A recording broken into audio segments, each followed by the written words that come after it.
Okay, so now I've got my like base layer done. And you can see it kind of covered up my pencil marks in here. I had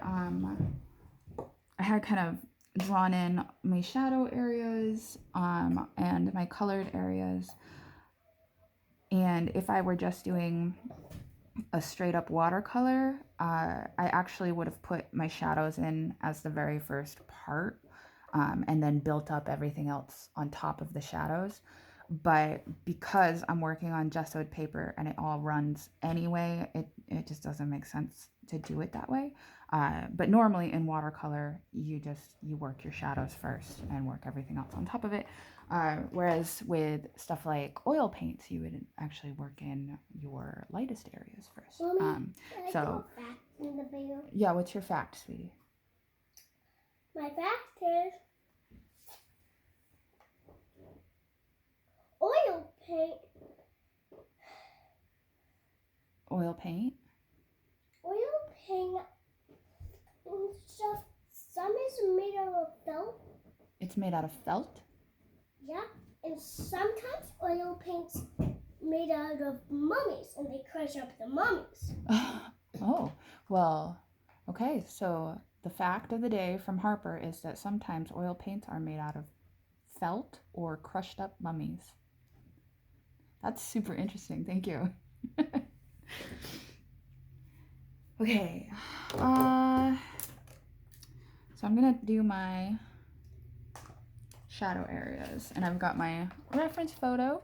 And I'm just kind of guessing about where my shadows are. And it doesn't have to be perfect. I mean, it's art. It's never perfect. Yes, it is. Oh, you think so? Well, your art is perfect.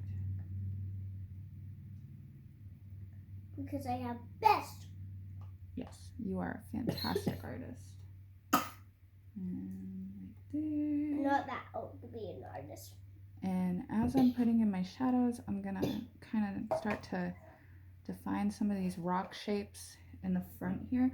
Because what's really cool about this photo is the depth of field. So I want to kind of, I guess, emphasize that and make sure that like there are some distinct rock shapes here in the front of the photo, and then everything kind of get more hazy and abstract towards the back, and kind of play with the focus as much as I can.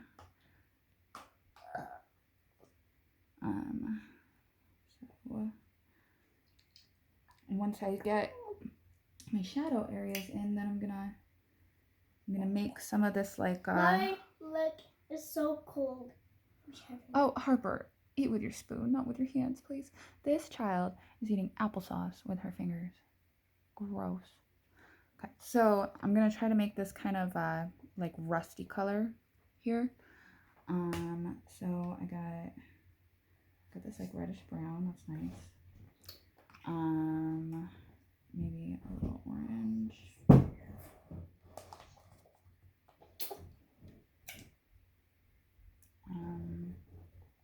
Mommy. Try some of this tannish yellow. Oh yeah, that'll work. Okay. And I'm gonna put that in, making sort of globular rocky shapes, right? And this is gonna be a lot of layers, and each layer is gonna build up a little bit more.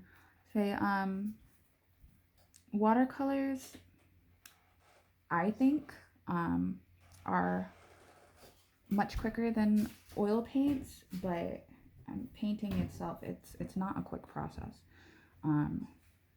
If I wanted to do this quickly, I would do like a pencil drawing, something that I didn't have to layer up as much. Although, I mean, like everything, anytime you're making a picture, it's all about layers and layers and layers and developing your shadows and developing your highlights. The thing about watercolor, though, is you need to determine your highlights in the very beginning, and leave the lightest parts of your picture like white or close to white, because you can't really go in on top and add white unless you're using something else to do it, which, since this is a watercolor slash oil painting, I can do that. So I'm not too worried about all of my highlights, because if I really want to, I can add in some like super bright white oil painted spots at the end, and really pop out whatever it is that I want to pop out. I'm going to put some of this color in here too, in my shadows, to kind of get them away from just being like that bluish gray. Although I want to use some of that bluish gray to kind of define some more edges.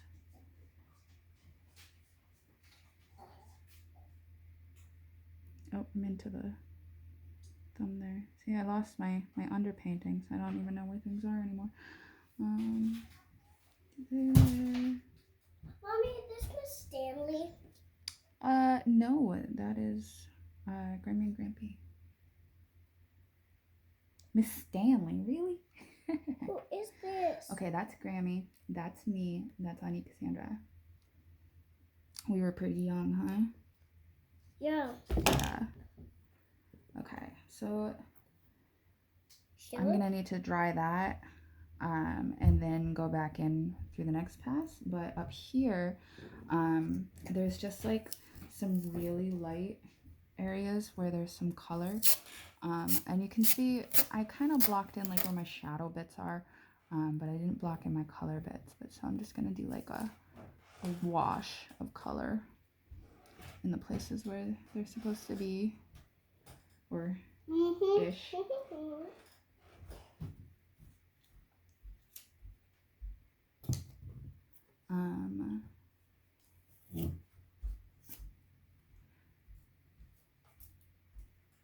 And yeah, maybe a little bit more right there. Put some up there. Okay, this right now is looking nothing like a rocky beach, and that's okay, because we're what, like 15 minutes into painting, so not a big deal. What's up next? Oh, let me put some of these shadows into this back part, and anything I do down here, like the dark shadows and the more like vivid colors that I'm putting in, I want it to be more muted in the back.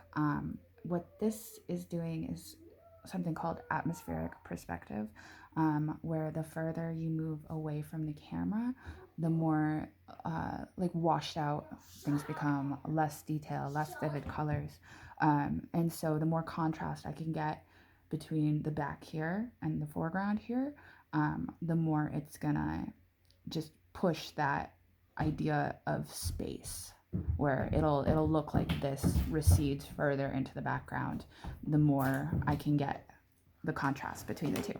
So that's what I'm going for. So when I put my shadow areas in the back here, I want them to be much more muted and washed out. So I'm going to add my water to the paint for that. And I did kind of block in my shadows. So I'm just going over my pencil lines here. Mommy? And if, yeah, hon? Hey, what? Everybody. I don't know what that is. You tell him A for Adley. A for Adley? Yeah. Oh. Is that on YouTube? Yeah. Oh, yeah, you can watch it if you want. Anyways. Phone. Turn on phone. Yeah.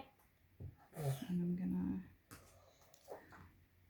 darken this line a little bit. Give me a good break there. Okay, so there's still a lot of work to do with this, and that's why these are taking me so long. But this one's coming along. And a lot of what I'm going to do back here is just going to be color washes, because you can see it looks like blurry gray and brown. So what I'll do is I'll wash some light grays over to kind of build it up in spots. And then I'll get more and more definition as I go down the page. And I think that's what's going to make this work for me. And then very last, I'll start working on this large rock in the hand. And at first I thought about maybe doing this large rock in watercolor. Are you okay? What happened? I told her like 10 times, stop! Guys. Mommy, she beat me. Well, this is where I'm gonna end the video.